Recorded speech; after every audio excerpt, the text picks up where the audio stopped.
Oh, my dogs are barking. We are going to cover 2.8 and 2.9 today in remote. They go really fast, I promise. But it's really important to understand these two. 2.8 is going to be on women and the demographic change, and then 2.9 is going to be on the aging population and demographic change. Now, these are going to be out of order, and that's okay. If that bothers you, then go ahead and just skip 2 pages, because the last standard we covered was 2.5, right? Demographic transition model. So just skip a page for 2.6 and 2.7 if you want, but you don't have to. Okay.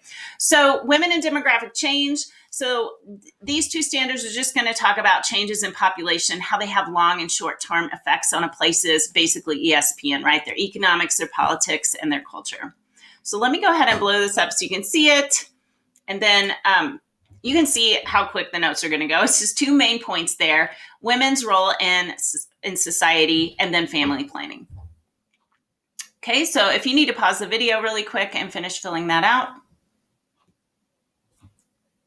Okay, and we will get started. Okay, so first of all, you need to understand that TFR stands for total fertility rate.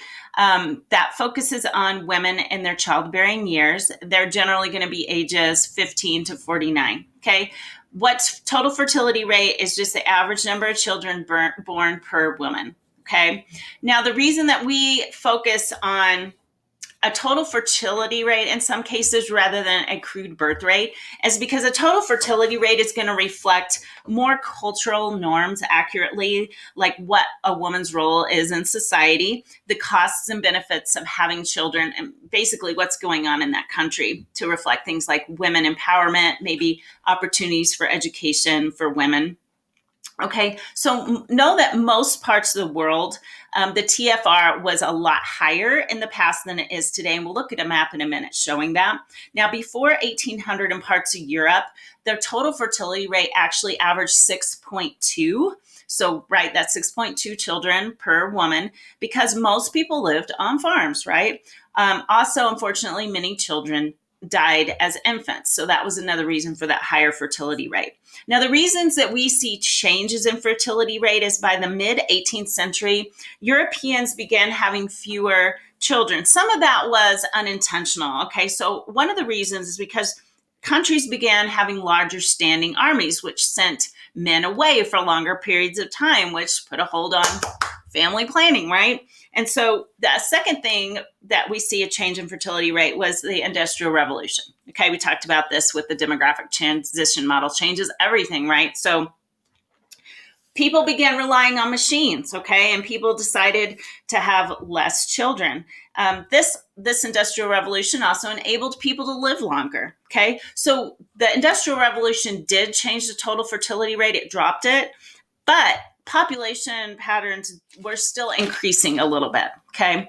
Now, let's talk about women's role, particularly in society. So I've listed some factors that can be impacted as far as ESPN, and all of these can actually shape whether a woman decides to have, more children or less children. Now, as countries start to industrialize, remember, people are moving from farms or rural areas into the urban areas, and that's going to be closer quarters, right? More crowded. People were moving into smaller houses and even apartments. So the idea of having big families in small crowded cities was just not a good thing. And so that was another reason that you see that total fertility rate drop. People were going into the factories and working, and a lot of times the children working alongside adults in these factories until they passed, labor laws and opened public education for kids. Okay, now by the 19th century, factories really became common, and women were starting to get jobs in factories. Again, another change in that total fertility rate. Okay, now let's look at a couple of maps here. Here's a map that shows the total fertility rates in 1970 versus 2014. Now we can see in those light pink and dark pink areas, the average was 7 to 8 children per woman. And we really start to see those pink areas disappear right in that map at the bottom in 2014. Okay, so the blue is going to really stand out in that 2014 map, and that's where you have an average of 1 to 2 children per woman. Okay, So shifts in fertility rates. Here's another map I thought was interesting is the amount of years a woman gets in education. So in those light kind of peach areas, they have more than 12 years of education. And then we see in those really dark brown areas, it's less than 6 years. So does education among women drop the fertility rates? Yes. So we still see high fertility rates in parts of sub-Saharan Africa. And again, that's because a lot of education opportunities aren't offered to women. Okay. And here's a global map of fertility rates. Now remember that 2.1 is going to be our replacement level. And so what I wanted to note here is in these light blue areas, that's where you have a fertility rate of 1.1 to 1.5, well below a replacement level. And so we see this in Europe and East Asia, mostly China and Japan, where they're really having to deal with older aging populations and they're not replacing their population. And so that starts to raise a lot of concern. All right, the second bullet point is family planning. This is pretty straightforward. By the 20th century, family planning information and changes in technology really aided people who wanted to choose, now you can choose the amount of children you want, and you can plan for that. I wanted to note that that second bullet point, when you have countries that are have a lot of traditional values in religion, that might impact the hold on family planning. So in other words, religious values, a lot of them will oppose certain forms of like contraception and family planning. So you'll still see a lot of countries that are strong Catholics will still have like big families. Okay. Another thing that you see impact, which I didn't mention here on this slide, but we will talk about later this week in person, is government policies. So, for example, the one-child policy is going to have an impact on total fertility. And then we also see countries like Japan, Sweden, France that are doing just the opposite. They're encouraging children because their replacement rate is below 2.1. Okay? So I just threw this map up here that just shows population of Catholics. So a lot of Latin American and some European countries. This could impact total fertility rate because of those strong religious values. Okay, we're going to move on to aging populations. This is 2.9. Again, it's kind of the same standard. We're just looking at a different feature, which is going to be just those aging populations. So here's how you're going to set up your notes. It's going to be 2.9 standard. Dependency ratio and spatial distribution are your two main points. So if you want to pause the video here again. Okay.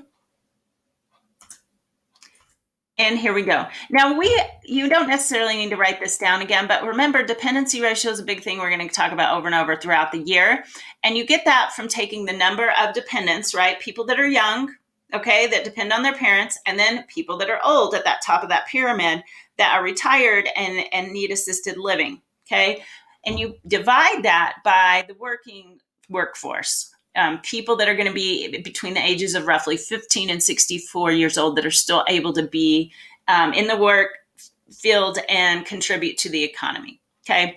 Now, what we're doing in this particular standard is we're just going to be looking at the aging population part of the dependency ratio. So again, point one just tells you what dependency ratio is. It compares the working to the non-working parts of a population. And then again, ESPN can directly impact your dependency ratio, and it's shown the amount of young and old. This map I thought was kind of interesting. It's just showing dependency ratio in the United States by county. And so you can see in 2010, the dependency ratio of the aging population is going to be in that purple.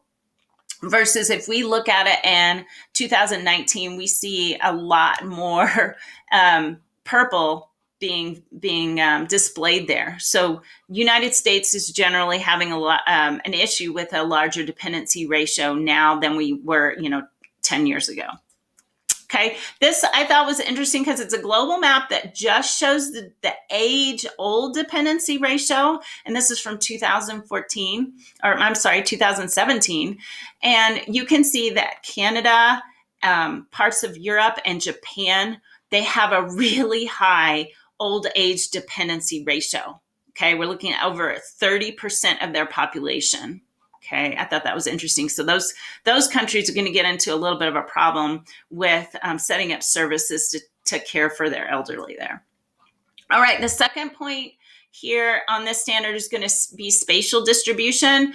And I just thought it was interesting, like this map of the United States, where do seniors live in the US? We've talked about this before. A lot of them will retire in those warmer areas. So distribution of aging population is seen. You can't really see it just there because of my little box at the bottom, but Florida is huge, right? And I think I've mentioned Arizona is another place where a lot of elder people go in the United States to retire. And so we just need to pay attention to that because you have an increased need for services there in those warmer climates. So it gives, city planners an idea of how to plan those for those factors. Okay, hey, that's it, guys. So that concludes 2.8, 2.9. Make sure you bring your notes in when I see you in person this week so you can get credit for these. Okay, have a great day. We'll see you guys. Take care. Bye.